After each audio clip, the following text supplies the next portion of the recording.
Okay, welcome to the first of many tutorials that I hope to do this year. In this one, we are going to create this object, Klein bottle. But obviously we have a few issues with this. The first one is a Klein bottle is actually impossible to make in 3D. If I jump over to Wikipedia, you'll see that in mathematics, a Klein bottle is an example of a non-orientatable surface that is informally a one-sided surface. So what do we mean by one-sided? Well, if we follow the positive normals of this up to this point, we get to the point where the normals flip. And this is not connected here. If we follow all that round, we actually come back out a hole in the bottom. This essentially means that there's no way we can create this having the same orientation of normals on the entire surface of this bottle. It's impossible to do. This is very similar to a Mobius strip. This is a Mobius strip here. If we follow this blue normal all the way around, and we get back to this point and we go under, it gets to the point where we have to flip the normals so we can get to the next surface. Otherwise, we would have a positive normal here and a positive normal here. Now, by showing you this Mobius strip, hopefully this will give you an indication of how we can actually go ahead and create this object without having any flip normals. So let's do this little experiment on this Mobius strip. Let's go in to the modifier stack, go to generate, and we're going to solidify this. By adding the solidify modifier here, we can see that by creating a more 3D shape from this 2D plane type object, we actually have normals that are positive on all sides of our shape. And that's the same approach we're going to take to our Klein bottle. Okay, so we're ready for step one of our Klein bottle. And you can see in the solid view exactly what we're going to do. We're going to create this shape. We're not going to worry about this. And we're definitely not going to worry about this yet either. On the inside, we're not going to worry about the bottom tube. We're just going to get basically a circle here. And we'll deal with this tube a little bit later on. So let's hide this and we'll go into our front view and we'll think about this. So we have our origin point at the center here, and we're going to want to use the screw modifier to create our bottle shape. So let's start with a Bezier curve. We'll go into edit mode, and I'm going to rotate this 90 degrees on the x-axis so I can see these points here. Now that our Bezier curve is in the right orientation, we're just going to move and rotate these points around until we get the shape that we want. We can always grab 2 points at a time and add a subdivision by going to segments, subdivide, and then we just want to move, rotate and scale these points. As a little note, just make sure proportional editing is not turned on. Now the top point and the bottom point, we want to have these fairly even in the x-axis. That just allows us to have these lined up perfectly when we actually use the screw modifier. Your goal here is just to get the overall shape of your bottle, and then the screw modifier will do the rest. So now that we have our shape, we can make sure we're in object mode, and we're going to go to the add modifier menu here, go to generate and click on the screw modifier. So this is going to spin our curve around our origin point, giving us new faces. Now I want to click on merge so that we merge the verts at the start and the end of the screw modifier. And I also want to go to the steps viewport and the render settings and turn them down from 16 to 12, because at the moment we have a few too many points on our shape and I'd rather have the smoothness created by a subdivision surface modifier. Again, the next thing I want to do is probably just break this down. I can either click here and apply, or I can click on this and convert to a mesh. Next, while in edit mode, we are going to select this bottom ring. So we'll go into edge mode here and we'll use Alt and click to get this whole ring. We'll go into X-ray mode and we'll turn on proportional editing set to linear. And we can now move that up using the G key and Z. And if we have too much influence on our proportional editing, we can just roll the mouse wheel to change the effect of that. And now we're just getting the shape that we want. Now, as we did with the bottle shape, we want to create another Bezier curve to create the almost question mark shape. So let's go and add a new Bezier curve. We'll again rotate that by 90 degrees on the x-axis. And we want to place these directly on the holes in the bottle as close to the center point as possible. And then we're just going to subdivide. We're going to move these points and scale and rotate them around until we get the shape that we want. Now, since we've already covered this, I'm going to speed up this part of the video quite a bit. The next step is to take this new curve that we've created and turn it into actual geometry. Now, on our top hole and on the bottom hole, we actually have a 12-sided shape. So when we create our geometry for this new Bezier curve, we want to make sure it's 12-sided. So what we'll do is go down into our curve options, go to our bevel section, and increase the depth on that until it's about the size of the bottle shape. Now, in this case, it appears that we have the correct number of sides for our shape, so we don't actually have to adjust that. But what we do want to take notice of is the number of faces that we are intersecting with on the side of our bottle, because we want to have 12 verts around the outside of that shape. Now, at the moment we have 6 faces, which actually means that we have 10 verts around the outside, 4 on each side and 1 at the top and the bottom. So we will have to adjust the bottle just slightly in order to add an additional line through those. Now that we have our tube geometry sorted, let's go into edit mode and let's just clean up this sharp edge we have here. And then I'll just scale this up and just slightly adjust these handles so we get a much smoother result. Now let's just check the geometry at the bottom of this bottle as well. We'll go into X-ray mode so we can see through. And that looks fairly good. We will need to even these verts up a little bit on the Z-axis, but that should not be a problem at all. Now the next step in order to actually adjust this tube is we have to convert this to a mesh. Now the reason that we want this as a mesh is so that we can then go into edit mode and get rid of any of the edge loops on this tube that are around about the area that we actually want to do our Boolean. We can just right click on this object in object mode and convert to mesh. So we'll shift alt click on both of these edge loops and then we'll just hit X and dissolve those edges. That gets rid of them without affecting any of the other geometry. Now that we have our tube set up, let's add a solidify modifier onto that. And we just want to adjust the thickness. Now I think a setting of 0.013 is fine for this. Now before we do the bottle, there's one thing we have to take into account, and that is we need to slightly adjust the topology here. So I mentioned before, at the moment we have 10 verts going around the outside of these 6 faces. So what we want to do is go into edit mode and we want to slide these edges by selecting them using Alt and then hitting G twice, add a new edge in using Control R. Once that's done, we can adjust these as much as we want so they're fairly even, and then we can go into object mode and once again go into X-ray mode and add another solidify modifier. And we'll adjust the thickness of that to once again 0.013 so that it matches the other part of the bottle. So now both our objects are solid, we have also created some additional faces where the two tubes reach their ends.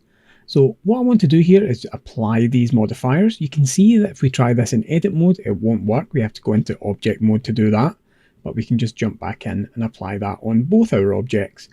Then we can go into edit mode and we just want to select all the faces around this bottom little space. Now this can be a little bit tricky depending on your view, so I'm going to change view here and then go in and then just click on these different faces. I'm using shift and control to get some edge loops. And then we want to make sure that we are deleting these faces, and then that will leave us a blank space that we can attach to our bottle. Again, we're going to do this on the bottle as well. Grab all these faces, delete those faces, and then we just want to go into the side view and we want to grab all these verts and these edge loops at the top and the bottom, and then we just want to even these up and scale them out just a little bit to get a relative thickness. Again, on the bottom of this tube, we're going to grab both these edge loops, scale them out to match the same size as the bottle, and then we're going to scale this in the Z by 0, and that flattens them out, and we can just move these into place. They don't have to be perfect because our merge by distance is going to be good enough that we can merge all those points without any issue. We're going to do the same for the top here, and I've sped this part of the video up a little bit more because it's basically the exact same technique. Select all the faces, delete those faces on both parts, the bottle and the tube, and then we just go in, scale those edge loops to make them as flat as possible, to make sure our verts are as close as possible, and that makes merging them much easier. Okay, with our bottle and our tube solidified, and turned into meshes and also lined up, we are ready to connect them. But before we connect them, there is one little thing that I want to do, and that is I want to take a duplicate of this area of the tube and this area of the bottle and just separate them off, because it's going to be much easier for me to do all the Boolean work on a separate bit of mesh without the rest of this bottle getting in the way. I'm going to grab all of these faces here. I need all 8 of these on the outside, and I also need all 8 on the inside. If you go to X-ray mode, you can see now that these faces have these little black dots, and you just want to grab the black dot that's right next to the orange dot you already have. That makes sure you get the right faces and not one of these back faces by accident. With that done, we can use Shift-D, grab that and drag it off. We'll hit right click. We are just right clicking to cancel the move part of the duplication. And then we're going to hit P and separate that by selection. Now we can select that object and we can just call this flat underscore B. That just helps me to remember that that's the flat part of our upcoming Boolean selection. The next thing I want to do is grab this tube. We're going to do a Shift D again, hit P, separate by selection, and then we're going to call this tube underscore B. Now we'll come back out into object mode. We're going to grab the flat and the tube, hit / on the number pad to isolate these, and then we'll come back out of X-ray mode. We're going to grab the inner part of this tube. We can just grab one face, use Ctrl+ to grab that whole thing, and delete that off. So now we have our object and we want to do a Boolean. So we'll go to object mode. We're going to select this object first, and you can see that these aren't connected. These are 2 flat planes. So we may have an issue with the Boolean, but we're going to try it anyway. We'll add a Boolean. We are going to do a difference. We're going to select our other object, and we appear to have the Boolean working correctly. Now, before I do anything else, I am going to apply that Boolean. We are just actually going to hide this for the moment. And then we're going to go into this object and we're going to delete all these faces all the way around. Just make sure we don't have any additional ones we don't need. Delete all those faces, and then we have to do a little bit of merging. So the idea here is we're going to take the top point of this circle and attach it to the top of our shape. The next point is going to connect to the corner, and so on until we get around our entire shape. Now I'm going to do the corners first, and I'm just selecting 2 points and then hitting J to join them. In other positions, I'm selecting one vert and then a second vert and then merging at last. In areas where we have 2 points very close together, I'll usually just collapse those. And again, we're just working our way around this entire object, making sure that each point on our circle stays in the exact same position, and any point that's on the edges around that circle actually gets moved to the circle itself. Now I'm going to speed up the back of this quite fast because I've just done it on the front, but really we're just using 2 techniques here, joining and merging verts. Okay, with all that done, we can bring our tube back. So with our tube back, I'm going to do a little bit of a cheat. I'm going to grab this end loop in edit mode and just extrude that out a little bit. Doesn't matter about where we extend it to, we just want to extend it a little bit. And then we're going to grab all these faces all the way around like that, and just delete those faces. So now we have verts where our tube starts and ends, and we also have the section where it connects. But in order to connect these up, we need to actually join these meshes. So we'll go into object mode, select both the meshes, and then use Ctrl J to join those together. Now that this is all one solid object, we can create a bridge between these edge loops by using Edge, Bridge Edge Loops in the menu, and we'll do the same for the bottom part as well. That just leaves us with those extra extruded faces at the top and the bottom that we just have to delete. Now we have 2 very nice edge loops that we can just grab and give them a bevel, and this will give us a really nice transition between the tube part of our model and the bottle itself. Now you can use as many edges as you want here. The more edges you use, the sharper the transition is going to be. What I would recommend doing is not adding any additional edge loops around the outside of the tube, but just to show you what would happen if you did, I'm actually going to grab some of these points and just slide them out using GG, and this is going to show you exactly why using subdivision surface modifiers can create some issues when you start with a low poly surface and then start to try and smooth it once you've added this additional geometry. And also, as an additional point here, you can see that if you don't slide these points, you may actually move them off the actual plane of the face, and that will cause even more shading artifacts when you go to smooth your object. So again, I'll just finish moving those verts, and you can also see that we can use Ctrl R to add edge loops manually. That's because we've created a piece of geometry that allows for loops and edge loops here. So again, I can use Ctrl R in the back to add that loop in there. And that's a real advantage when you actually go ahead and work out a plan to get really nice edge loops and topology into this type of geometry. So now I'm going to speed through this part because we've really already done all the complex stuff. We'll come out of local mode by hitting / and we'll grab our original shape and we'll just delete off the faces that we already duplicated. Now we could have separated these off instead of duplicating them and we wouldn't have to go through this step, but that's just a bit of hindsight. We also want to delete the part of the tube off, and remember we're only deleting the outer faces here, we're not deleting those inner faces because we didn't include those as part of our new Boolean object. Once we've deleted all those faces off, we are about ready to start merging everything together. So now we have this object, we have this object, and we have this object. And essentially what we want to do is grab them all, Ctrl J, so they are one single object, and this is the moment of truth, because now we have to snap all these points together. Let's go in here, let's merge by distance, and we want to increase this until we get removed 24 verts. That's the 12 around the outside and the 12 around the inside that are in addition to the ones we have. And let's do this at the bottom as well. We'll grab all these points. Once again, merge by distance. If you've done a good job of scaling these, this value should be quite small. Now, this part can be a little bit tricky, but since all these points should be in the exact same place, it should actually be good to just select pretty much this whole thing and then merge by 0. So let's merge by distance. You can see it says we've removed 67 verts, but I want to take this all the way down to 0, and you can see we've removed 48, which I think should be correct.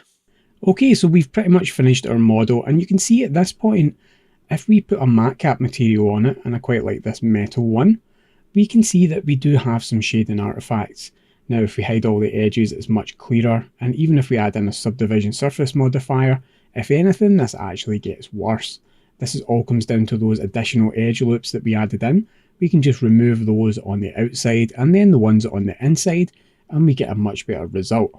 Now, I do want to point out one other little mistake that I maybe made in this, and that's the fact that the outside of this bottle only has 12 sides. So where the tube actually attaches to the vessel, it's almost like a kind of V shape, and because we have so many vertices in there with our bevel, we do get something that's not super smooth.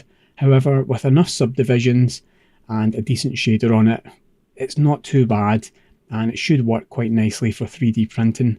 You could maneuver some of those verts a little bit to make it even smoother. However, that's just a lot of additional time, tweaking little things that won't make a massive amount of difference. However, you're perfectly free to go ahead and do that if you wish.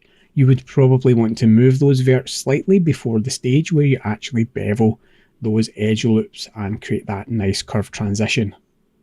So I hope you enjoyed this tutorial on creating an impossible object in Blender. Hopefully I'll do more in the future, and if you have any suggestions, please put them in the comments. Remember to like and subscribe, and I'll see you soon. Bye for now.